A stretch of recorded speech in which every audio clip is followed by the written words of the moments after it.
ইউটিউবে আর মিথ্যে গসিপ নয়, সত্য খবর পেতে সাবস্ক্রাইব করুন স্টার গল্প। তিনি একজন পুলিশ অফিসারের পাশাপাশি একাধারে ভালো অভিনেতা, মডেল এবং ডিরেক্টর। বলছি ডিএ তায়েবের কথা। রিসেন্টলি ছোট পর্দার জনপ্রিয় এই অভিনেতার অন্ধকার জগৎ নামের একটি মুভি রিলিজ পেয়েছে, যেখানে তার বিপরীতে অভিনয় করেছেন ঢালিউডের আরেক জনপ্রিয় অভিনেত্রী মাহিয়া মাহি।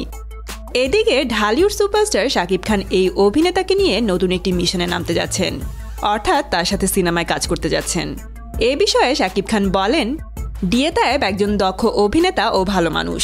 তার উদারতার তুলনা নেই। তার অন্ধকার জগৎ ছবিটি গত 5 বছরের মানসম্মত ছবির অন্যতম একটি। ছবিটি দর্শক এবং আমাকেও মুগ্ধ করেছে। আশা করছি এবার দুজন একসঙ্গে কাজ করব। এ বিষয়ে স্টার গল্পের সাথে ডিএ তায়েবের কথা হলে তিনি বলেন, দোস্ত দুশমন নামের একটি সিনেমা নির্মাণের প্রাথমিক প্রস্তুতি চলছে অনেকদিন ধরেই। সেখানে শাকিব খান এবং তাকে একসাথে দেখা যাবে। ছবিটি মাহবুবা শাহরিনের এসজি প্রোডাকশন আর শাকিবের এসকে ফিল্মস থেকে যৌথভাবে নির্মিত হবে। এবং তিনি আরও জানান, সামনের কুরবানির ঈদ উপলক্ষে আরও একটি সিনেমাতে শাকিবের সাথে তাকে একসঙ্গে দেখা যাবে। তবে এই ছবির নাম এখনও ঠিক হয়নি।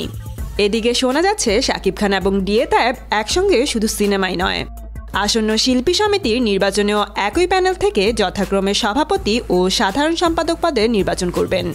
তাহলে খুব শীঘ্রই ঢালিউড সুপারস্টার শাকিব খান এবং ডিএ তায়েবকে একই সঙ্গে দেখা যাচ্ছে।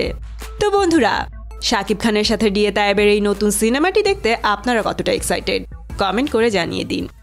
সাবস্ক্রাইব স্টার গল্প আর বেল আইকনে ক্লিক করতে ভুলবেন না।